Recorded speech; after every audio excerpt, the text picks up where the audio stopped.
வணக்கம் மாணவர்களே. இன்று நாம் இஜிஎஸ் தமிழ் சேனல் வாயிலாக 11ஆம் வகுப்பு தமிழ் உரைநடை இயல் 1 பேச்சு மொழியும் கவிதை மொழியும் என்ற ஒரு உரைநடையை பார்க்க போகிறோம். இயல் 1ல் முக்கியமான உரைநடை பகுதி நெடுவினாக்களும் சிறுவினாக்கள் குறுவினாக்கள் வரக்கூடிய ஒரு உரைநடையாக இது இருக்குது. இந்த உரைநடையில் நாம் பேச்சு மொழி கவிதை மொழி பேசுகிறதும் தமிழில் எழுதுவதும் தமிழில் இந்த பேச்சு மொழியும் கவிதை மொழியுமானது எவ்வாறு இருக்கணும் அப்படின்றதுக்கு அற்புதமான வரிகளை தந்திருக்கிறாங்க. கலைகளின் உச்சம்தான் கவிதை. இப்போ ஒரு மொழி, அந்த மொழியை செம்மையாக நம்ம பேசுகிறோம், அந்த மொழியை நம்ம செம்மையாக பேசுகிறோம், பிழைகளற்ற பேச்சாக அது இருக்குது அப்படின்னா அந்த கலை, அந்த பேச்சு கலையினுடைய உச்சம் கவிதை, அந்த எழுத்துக்கலையினுடைய உச்சம் கவிதை அப்படின்னு சொல்கிறாரு. அக்கவிதையினை இயன்றவரை எப்படின்னா பேசுவது போல எழுதுவது தான் உத்தமம் என்று, அதுவே மானுடத்துக்கு எழுத்தாளர்கள் செய்யக்கூடிய கடமை என்று பாரதியார் சொல்கிறார், மகாகவி பாரதி சொல்கிறார். அதாவது நாம் எது ஒன்றாலும் எழுதிடலாம், ஆனால் எழுதுவது பேசுவது போல நீ எழுது, அப்போ தான் படிப்பவருக்கு எளிமையாக புரியும். சரியா? அதுதான் மானுடத்துக்கு எழுத்தாளர்கள் செய்ய, மானுடம் அப்படின்னா தான் மனிதர்களுக்கு எழுத்தாளர்கள் செய்யும் கடமை என்று மகாகவி பாரதி சொல்கிறார்.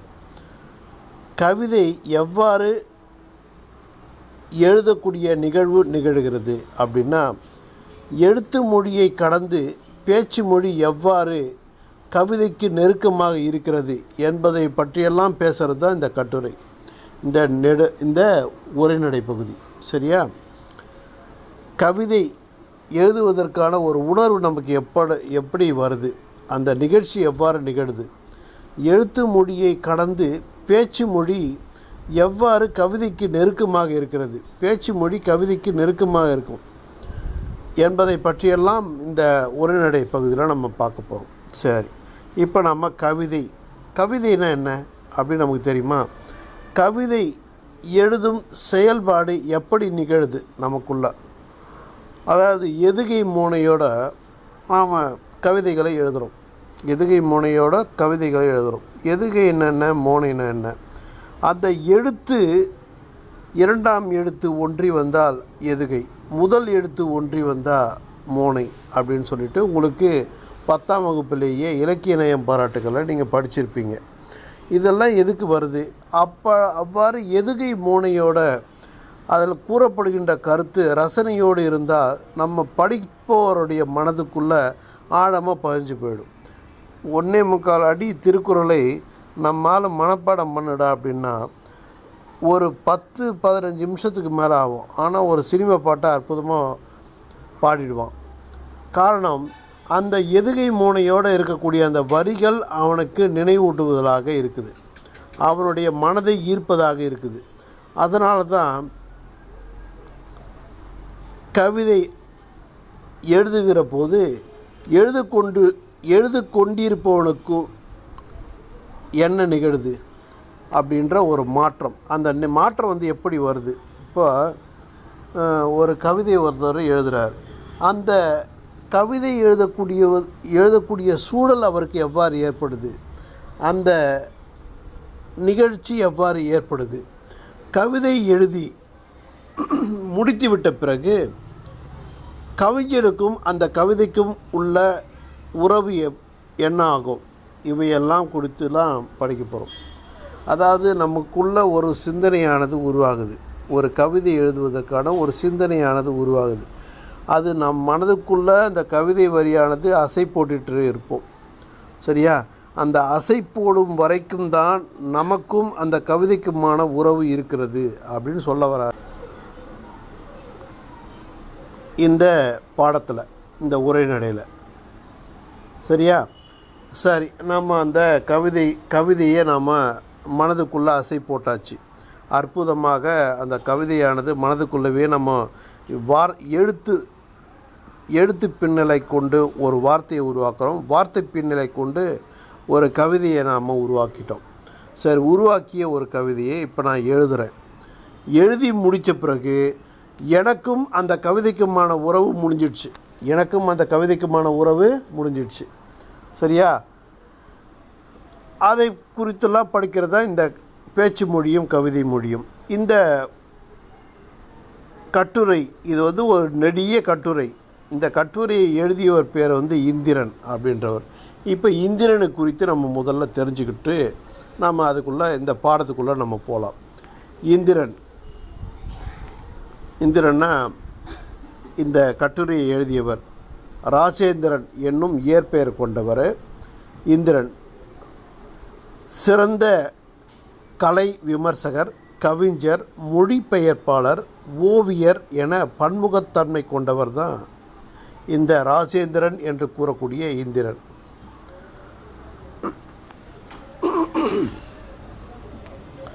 ஒரிய மொழி கவிஞர் மனோரமா பிஸ்வாஸின் பறவைகள் ஒருவேளை தூங்கப் போயிருக்கலாம் என்னும் இவருடைய மொழிபெயர்ப்பு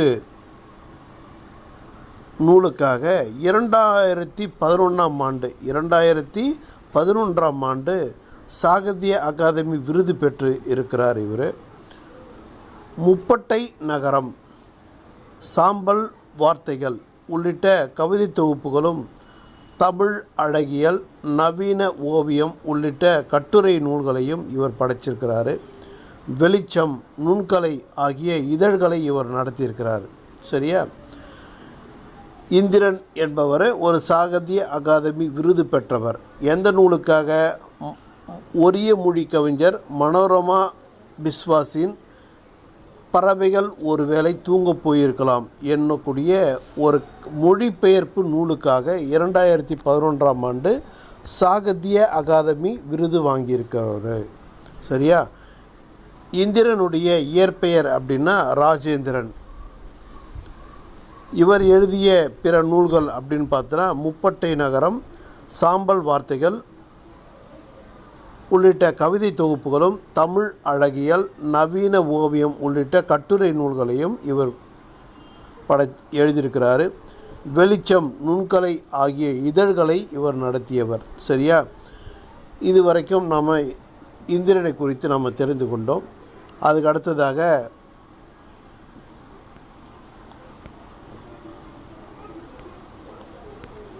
இந்த நுழையும் முன் பகுதியை நாம் ஏற்கனவே பார்த்துட்டோம்.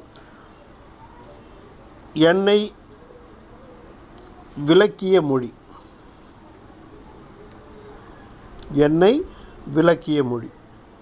என்னை அப்படின்னா இப்போ நான் இல்லையா?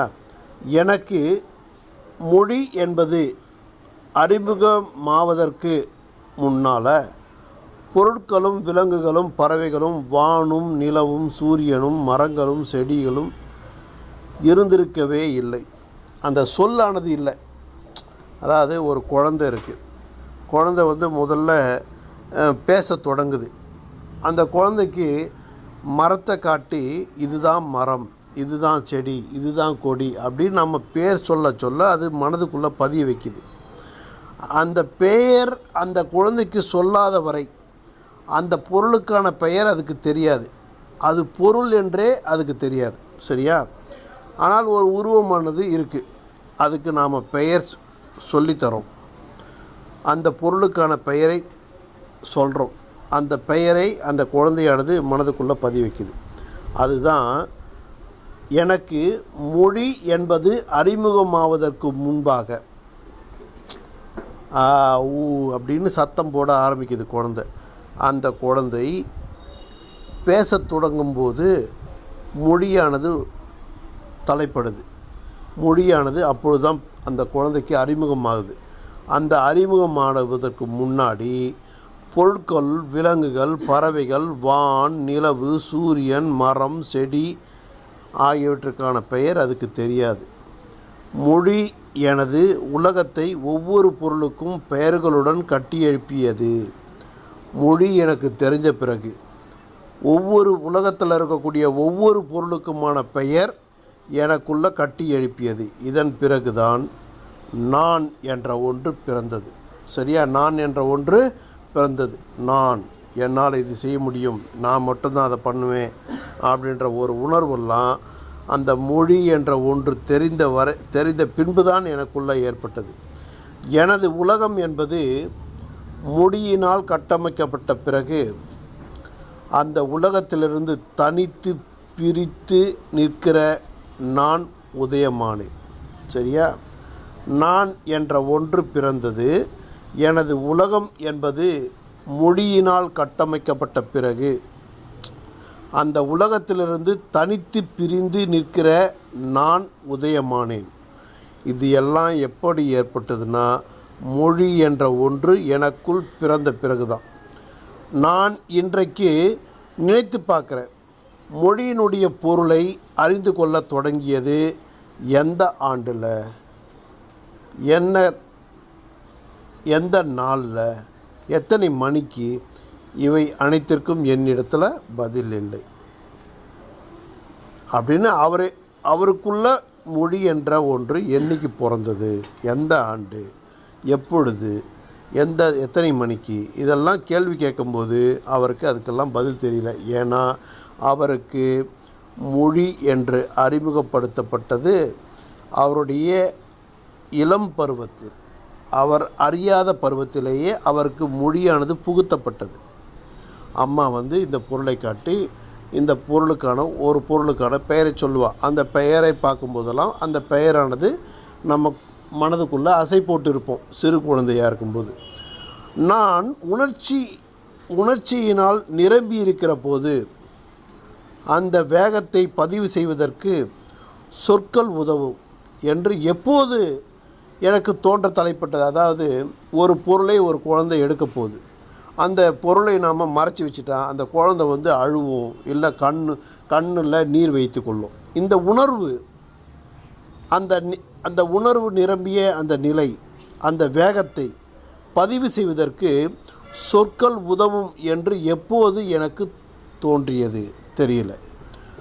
மொழி என்ற ஒன்று பிறந்தவுடன் உலகம் என்பதும் நான் என்பதும் தனித்தனியாக பிரிந்து தங்களை தனித்துவமாக நிலை நிறுத்தி கொள்கின்றன அப்படின்னு எர்னஸ்ட் காசிரர் என்றவர் சொல்கிறார். இது ஒரு குறிவினா கேள்வி. எர்னஸ்ட் காசிரர் மொழி பற்றி குறிப்பிடுவன யாவை அப்படின்னு ஒரு குறிவினா கேள்வி. மொழி என்ற ஒன்று என்னுடன் தோன்றியவுடன் தான் உலகம் எனது கவனிப்புக்கு உரியது ஒன்றாக மாறியது. மொழின்னு ஒன்று எனக்குள்ளே வரல அப்படின்னா உலகத்தை பற்றி நான் கவலைப்பட்டிருக்கவே மாட்டேன். மொழி என்ற ஒன்று என்னுள்ள தோன்றிய பிறகுதான் உலகம் எனது கவனிப்புக்கு உரியது ஒன்றாக மாறியது. எனது உலகத்தை இழை இழையாக பிரித்தும் வகுத்தும் தொகுத்தும் விதவிதமான தூரங்களில் வைத்தும் கொடுத்தது இந்த மொழி தான். சரியா? இந்த உலகத்தில் இருக்கக்கூடிய ஒவ்வொரு பொருளுக்கும் பெயர் இந்த மொழியினால் தான் எனக்கு தெரிஞ்சுது. இதன் மூலமாக எனக்குள்ள உலகத்தின் பல கதவுகள் திறக்கப்பட்டது. சரியா? உலகத்தில் இருக்கக்கூடிய பல பொருட்களின் கதவுகள் திறக்கப்பட்டது. பல பொருட்களுடைய கதவுகள் என்ன அர்த்தம்? பல பொருட்களை பற்றியும் நான் தெரிந்து கொண்டேன். மரம், அதுக்கு தண்ணி வைத்தால் தான், தண்ணி ஊற்றினால் தான் அது வளரும், வெளிச்சம் பட்டால் தான் அது வளரும். இதெல்லாம் நம்ம மொழியினால் நம்ம கற்றுக்கொண்ட பாடங்கள். மொழியின் சாவியை போட்டு திறக்கிற போகிறதெல்லாம் இதுவரையிலும் பெயர் சூட்டப்பட்டிராத பலவற்றை நானே என் கண்களால் கண்டுபிடிக்க தொடங்கினேன். ஒரு செடியை, எல்லா தாவரங்களுடைய பேரும் நமக்கு தெரியுமான்னா தெரியாது. சில தாவரங்களுக்கு தான் பேர் நமக்கு தெரியும் இல்லையா? இப்போ நம்ம கீரை கடைக்கு போகிறோம். இப்போ பாய்ஸாக இருந்தாலும் சரி, கேர்ள்ஸாக இருந்தாலும் சரி. இப்போ நம்ம ஒரு கடைக்கு போகிறோம். அந்த கடையில் பல வகைப்பட்ட கீரைகள் இருக்குது. எல்லா கீரைகளுடைய பெயரும் தெரியுமா அப்படின்னு பார்த்தா நமக்கு தெரிஞ்சது அரைக்கீரை, சிறுக்கீரை, முளைக்கீரை அதெல்லாம் நமக்கு தெரியும். மற்ற கீரைகளை பற்றி நமக்கு தெரியாது. இப்போ அந்த அந்த வேறு ஒரு கட்டுக்கீரையை பார்த்து இது என்ன கீரைம்மா அப்படின்னு கேட்போம் இல்லையா? இது வந்து புளிச்சக்கீரைன்னு சொல்லுவாங்க. இது என்ன கீரைம்மான்னு கேட்போம். இது வந்து பொன்னாங்கண்ணி கீரைம்மா அப்படின்னு சொல்லுவாங்க. இதுக்கு நமக்கு மொழி ஒன்று நமக்கு இருக்குது. ஆனால் அந்த மொழி நமக்கு எப்போ பயன்படுதுன்னா அந்த பொருள் குறித்த ஒரு பெயரை நம்ம கேட்டறியும் போது அந்த மொழியுடைய பெயரை நம்மளால் அறிந்து கொள்ள முடியும். அப்போ மொழியின் சாவியை போட்டு திறக்கிற போகிறதெல்லாம் இதுவரையிலும் பெயர் சூட்டப்பட்டிராத பலவற்றை நானே என் கண்களால் கண்டுபிடிக்க தொடங்கினேன். அவற்றுக்கு நானே எனக்கு பிடித்தமான பெயர்களை சூட்டத் தொடங்கினேன். இப்படித்தான் ஒவ்வொரு மனிதனும் ஒவ்வொரு பொருளுக்கும் பெயர் வைக்க ஆரம்பித்தான். பிடித்தமான பெயர்களை சூட்டத் தொடங்கிய பிறகு பெயர்களுக்கு கடந்த காலம், நிகழ்காலம், எதிர்காலம் ஆகிய வண்ணங்களை பூசும் சக்தியை மொழி எனக்கு கொடுத்தது. சரியா? நான் வருவேன் அப்படின்றது ஃப்யூச்சர் டென்ஸ், எதிர்காலம். சரியா? நான் வந்தேன் அப்படின்றது இறந்த காலம். நான் வந்து கொண்டிருக்கிறேன் அப்படின்றது நிகழ்காலம். சரியா? இப்போது இந்த காலங்கள் எல்லாம் மொழியினால் தான் நம்மளால் அடையாளப்படுத்த முடியுது. சரியா? இந்த வண்ணங்களை பூசும் சக்தி, இந்த காலத்தை குறித்த வண்ணங்களை பூசும் சக்தி மொழி எனக்கு கொடுத்தது. அவற்றை விதவிதமான அடுக்குகளில் ஒருமையாக, பன்மையாக, அவற்றின் முக்கியத்துவத்திற்கு ஏற்ப அடுக்கும் திறனை மொழி எனக்கு வழங்கியது. சரி, அதுக்கப்புறம் வானினும் வலிமை படைத்தது மொழி. மொழி வழியாக ஒன்றை பெயரிட்டு அழைக்க தொடங்கிய பிறகு அந்த பொருளின் மீது எனக்கு ஒரு அதிகாரம் வந்துவிட்டதை உணர்கிறேன். இப்போ காடுகளில் வாழ்ந்த மனிதன் முதல்ல ஆண்நிறைகளை வேட்டையாடி உள்ள ஆரம்பித்தான். அப்புறம் ஆண்நிறைகளை வளர்க்க தொடங்கினான். அந்த ஆண்நிறைகளுக்கான பெயர்களை வைத்தான். அதன் முதல் அந்த ஆண்நிறைகளுக்கான அதிகாரம் அவனுக்கு கிடச்சிடுச்சு. சரியா? அதிகாரம் கிடச்சிடுச்சு. இது என்னுடைய ஆடு, இது என்னுடைய மாடு, இது என்னுடைய பசு, இவ்வாறு அதிகாரம் அவனுக்கு கிடச்சிடுச்சு. குழந்தையாக இருக்கின்ற போது அம்மா அம்மா என்று தான் அழைப்பேன். அம்மாவை பார்த்தாலும் சரி, அப்பாவை பார்த்தாலும் சரி. அதுக்கப்புறம் அம்மா இவங்க, அப்பா இவங்க அப்படின்னு வேறுபடுத்தி காட்டுறாங்க. வேலையில் மூழ்கிய அம்மா என்னை கவனிக்காத போது திடீரென்று அவளது பெயரை சொல்லி அழைத்திருக்கிறேன். இப்போ குழந்தையில் இருக்கும்போது அம்மா அப்படின்னு அடையாளப்படுத்திடுறாங்க. இப்போ அம்மாவுடைய பெயர் நமக்கு தெரிஞ்சிடுச்சு. சரியா? அப்பா வந்து கூப்பிட்ருப்பார் அம்மாவுடைய பெயரிட்டு, இல்லை தாத்தா வந்து கூப்பிட்ருப்பார் அம்மாவுடைய பெயரிட்டு. அந்த பெயரை நம்ம இப்போ பதிவு செய்துட்டேன். நீ ஏதோ ஒரு சிறு பொம்மைகளை வைத்து கொண்டு விளையாடி கொண்டிருக்கிற. உனக்கு தண்ணீர் தாகம், அம்மா அம்மா அம்மான்னு கூப்பிட்ற. அம்மா ஏதோ ஒரு வேலையில், வீட்டு வேலையில் இருக்கிறாங்க. அப்போது உன்னை கவனிக்காமல் அவங்களுடைய வேலையிலேயே மூழ்கியிருக்கிறாங்க. திடீர்னு அம்மாவுடைய பேரிட்டு கூப்பிடும்போது யாரா நம்ம பேரிட்டு கூப்பிட்றாங்க அப்படி சொல்லிட்டு அம்மா உடனே நம்மளை கவனிப்பாள். அவளது பெயரை சொல்லி அழைத்திருக்கிறேன். அவள் திடுக்கிட்டு திரும்பி என்னிடம் வந்திருக்கிறார். அப்போது தான் என்னுடைய மொழி பெயர்கள் இட்டு அழைத்தவுடன் அவற்றின் மீது ஒரு அதிகாரத்தை உருவாக்கி கொடுத்ததை உணரத் தொடங்கினேன். உடம்பில் ஒரு பகுதியாக இருக்கின்ற தொண்டையிலிருந்து தான் சொற்கள் எழுகிறது.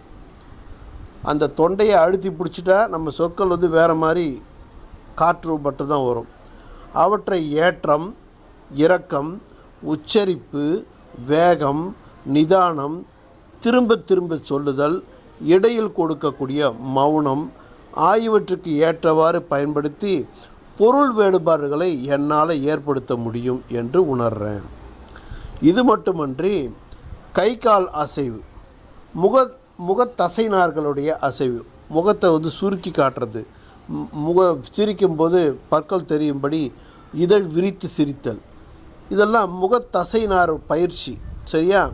கை கால் அசைவு, முகத்தசைநார்களுடைய சுருக்கங்கள், அபிநயம் ஆகிய உடம்பினுடைய செயல்பாடுகள் என்னுடைய மொழி வெளிப்பாட்டினுடைய பகுதியாக ஒரு பார்ட்டாக அதெல்லாம் இயங்குது. சரியா? இப்போ ஒருத்தவங்க கோபமாக இருக்கிறாங்கன்றது அவங்களுடைய கண் பார்வை, அவருடைய பேச்சு, அவருடைய முக பாவனையை வைத்து நம்ம தெரிஞ்சுக்கொள்ளலாம். ஒருத்தவங்க சிரிப்பு முகத்துடன் வந்தாங்கன்னா அவர்களிடத்தில் நீங்கள் மகிழ்ச்சியாக சிரிக்கிறீங்க. இப்போது இதெல்லாம் முக பாவனைகள். இந்த உடம்பின் செயல்பாடுகள் என்னுடைய மொழி வெளிப்பாட்டின் பகுதியாக இருக்குது. மொழியினுடைய ஒரு பகுதி தான் அதுவும். ஒரு திரவ நிலையில் நான் விரும்பும் வகையில் என்னிடம் கீழ்ப்படிந்து நடந்து கொள்ளும் எனது மொழி. திரவ நிலை அப்படின்னு அர்த்தம், எங்கே போட்டாலும் அது போய் கலந்துரும். இப்போ மண்ணில் போட்டால் தண்ணீரானது மண்ணுடன் கலந்து விடுது. அதுபோல் ஒரு திரவ நிலையில் நான் விரும்பும் வகையில் என்னிடம் கீழ்ப்படிந்து நடந்து கொள்ளும் எனது மொழி. எழுத்து மொழியாக பதிவு செய்யப்படும் போது உறைந்து போன பனிக்கட்டியை போன்ற திடநிலையை அடைந்திடுது. ஒரு மொழி திடநிலை, திரவநிலை அப்படின்னு 2 நிலை. ஒரு மொழி என்னிடத்தில் இருக்கும் வரை அது எனக்கு கீழ்ப்படிந்து நடந்து கொள்ளும். சரியா? இப்போ நான் விரும்பியதை பேசுகிறேன், நான் விரும்பிய வகையில் பேசுகிறேன். என்னிடம் எனது மொழி கீழ்ப்படிந்து நடந்து கொள்ளுது. அதையே நான் எழுதும்போது எழுத்து வகைக்கு உட்பட்டு, எழுத்து இலக்கணத்துக்கு உட்பட்டு நான் எழுதுகிறேன். எழுதிய பிறகு அந்த மொழி, அந்த எழுத்து மொழி உறைந்து போன பனிக்கட்டியை போன்று திடநிலையை அடைஞ்சிடுது. சரியா? பேசுகிற வரைக்கும் அது எனக்கு கட்டுப்பட்டு இருக்குது. என்கிட்ட இருந்து பிரிஞ்சு அந்த மொழி எப்பொழுது அந்த வெள்ளைத்தாள்களில் எழுதப்பட்டு விட்டதோ அந்த நொடி அந்த மொழி திடநிலையை அடைஞ்சிடுது. ஏன் அப்படின்னா, இந்த திடநிலையை அடைந்த மொழி அது அச்சிடப்பட்ட ஒரு கவிதையாக மாறுகிற போது என்னிலிருந்து அது பிரிஞ்சு விட்டது. என்னிடத்துல இருந்து, என் மனதுக்குள்ளே இருந்து அது பிரிஞ்சு விட்டது, போய்விட்ட ஒரு பொருளாக மாறிடுது. சரி, உலகை மொழி கட்டி எழுப்பியது என்று சொல்கிற போது உலகம் மொழியின் கைப்பிடியிலிருந்து நழுவுவதற்கு தொடர்ந்து முயற்சி செய்து கொண்டிருக்குது. சரியா? ஒரு பொருளாக மாறிவிடுது. உலகை மொழி கட்டி எழுப்பியது என்று சொல்கிற போது உலகம் மொழியின் கைப்பிடியிலிருந்து நழுவுவதற்கு தொடர்ந்து முயல்வதாக தெரியுது அப்படின்னு சொல்கிறார். இதுக்கெல்லாம் என்ன பொருள் அப்படின்னா, இப்போ திடநிலை, திரவநிலை. பேச்சு மொழி ஒரு திரவநிலை. படித்தவனுக்கும் புரியும், படிக்காதவனுக்கும் புரிஞ்சிடும். எழுத்து மொழி படித்தவனுக்கு மட்டும்தான் புரியும். அவன் வயது, அவன் அனுபவத்துக்கு ஏற்ப புரியும். இல்லையா? எல்லாரும் படித்தாலும் புரிஞ்சிடாது எழுத்து மொழியும். சிலருக்கு தான் புரியும், சிலருக்கு புரியாது. இல்லையா? அப்போ அது ஒரு திடநிலை. அது ஒரு எழுத்து மொழி என்பது ஒரு திடநிலை. திரவநிலை என்பது பேச்சு மொழி. நான் பேசுவது எல்லாருக்குமே புரிஞ்சிடும், பேசுகிறது எல்லாருக்குமே புரியும். பேச்சு மொழி என்பது அனைவரும் புரிந்து கொள்ளக்கூடிய ஒரு மொழி. இப்போது தமிழ் தான் நான் பேசுகிறேன். தமிழ் பேசுகிறவங்க எல்லாருக்கும் முன்னாடி நான் பேசும்போது என்னுடைய மொழி எளிமையாக புரிஞ்சிடும். அது படித்தவனாக இருந்தாலும் சரி, படிக்காதவனாக இருந்தாலும் சரி. ஆனால் எழுத்து மொழி அப்படி இல்லை. அவன் வயதுக்கேற்ப, அவன் அனுபவத்துக்கேற்ப அது பொருள் வேறுபட்டு புரியும். சரியா? அதனால்தான் அது ஒரு திடமொழி அப்படின்றாங்க. திடநிலையை அடைந்த மொழி எழுத்து மொழி, திரவநிலை மொழி பேச்சு மொழி. சரி, நேரடி மொழி அப்படின்னு ஒன்று இருக்குது. எழுத்து மொழியை காட்டிலும் பேச்சு மொழி உணர்ச்சிக்கு மிக அருகாமையில் இருக்கிறது. சரியா? இப்போது நாம் நடந்து போகிறோம், பாம்பு பாம்பு பாம்பு அப்படின்னு நம்ம உணர்ச்சி வசப்பட்டு பாம்பு அப்படின்னு நம்ம பேச்சு மொழி பேசுகிறோம். அது உணர்ச்சிக்கு மிக அருகில் இருக்குது. உடனே காலை எடுத்து தூரமாக எடுத்து போயிட்டு வச்சு நம்ம தாவி போயிடுறோம். அதுவே பாம்பு பாம்பு பாம்புன்னு எழுதி தந்தனா அவன் படித்து அவன் உணர்வதுக்குள்ளே பாம்பு நம்மளை குத்தி விட்டு ஓடிவிடும். அப்போ எழுத்து மொழியை காட்டிலும் பேச்சு மொழி உணர்ச்சிக்கு மிக அருகில் இருக்குது. எனவே தான் இலக்கிய வழக்கை கைவிட்டு பேச்சு மொழிக்கு திரும்பியவுடனே கவிஞருடைய கவிதையினுடைய மொழி அதிக வெளிப்பாட்டு சக்தி கொண்டதாக மாறிடுது. இலக்கிய வழக்கத்தை விட்டுட்டு பேச்சு வழக்கத்தில் ஒரு கவிதையை எழுதிட்டான்னா அது வெளிப்பாட்டு சக்தி கொண்டதாக மாறிடுது. எழுத்து மொழி அப்படி இல்லை. எழுதுவதை மட்டும்தான் மனிதனுடைய கை செய்து. எழுத்து மொழி எழுதும்போது மனிதனுடைய கை செய்து அந்த வேலையை. முகத்தில் இருக்கும் வாய் உடம்பில் இருக்கக்கூடிய கையை காட்டிலும் முகத்தில் இருக்கக்கூடிய வாய் உடம்பில் இருக்கக்கூடிய கையை காட்டிலும் உணர்ச்சி வெளிப்பாட்டை தெரிவிப்பதாக அமைஞ்சிடுது. அப்போ வாய் தான் மூளைக்கு பக்கத்தில் இருக்குது, கை மூளையிலேருந்து கொஞ்சம் ரொம்ப தொலைவில் இருக்குது. அப்போ கையை காட்டிலும் வாய் உணர்ச்சிக்கு மிக அருகில் இருக்குது. சரியா? அதனால்தான் உணர்ச்சி வெளிப்பாட்டை தெரிவிப்பதாக வாயானது இருக்குது. பேச்சு மொழி, அதனால்தான் நான் சொல்கிறாங்க, பேச்சு மொழி எழுத்து மொழியை காட்டிலும் அதிக உணர்ச்சி வெளிப்பாட்டு சக்தி மிக்கது. இது ஒரு குருவினா கேள்வியும் கூட. எழுத்து மொழியில் பேச்சை கேட்க எதிராளி என்கிற ஒருவன் கிடையாது. எழுத்து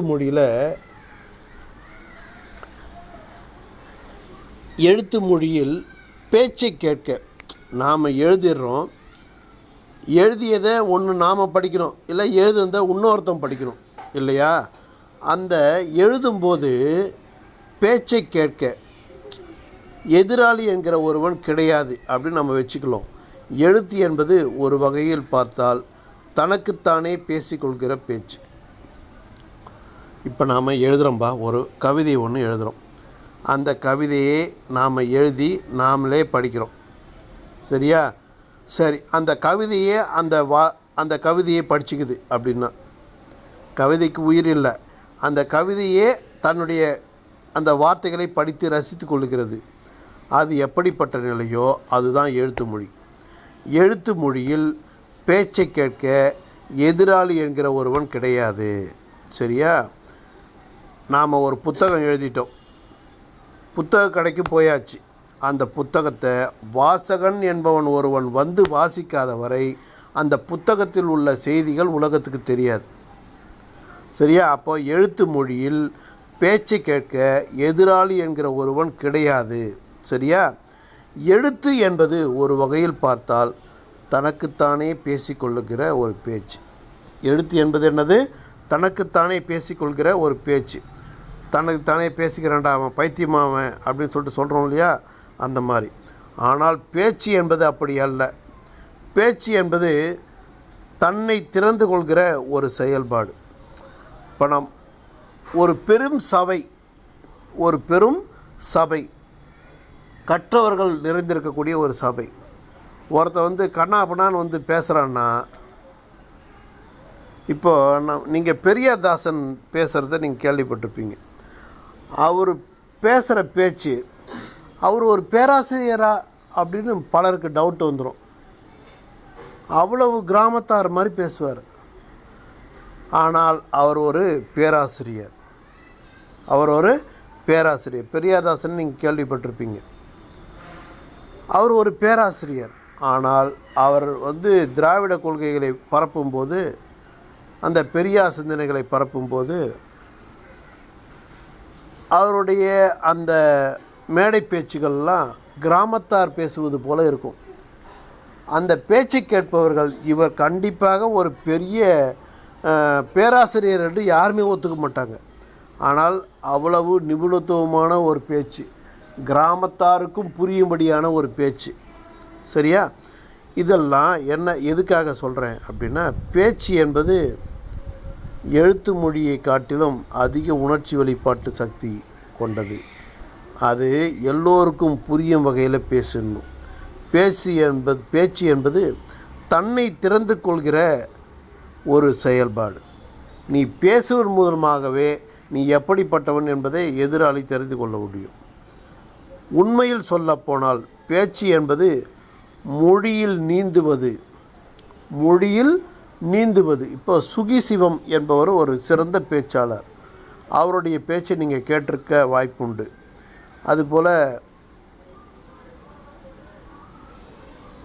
மோகனசுந்தரம் என்ற நகைச்சுவை பேச்சாளர், அவருடைய பேச்சை நீங்கள் கேட்பதுண்டு.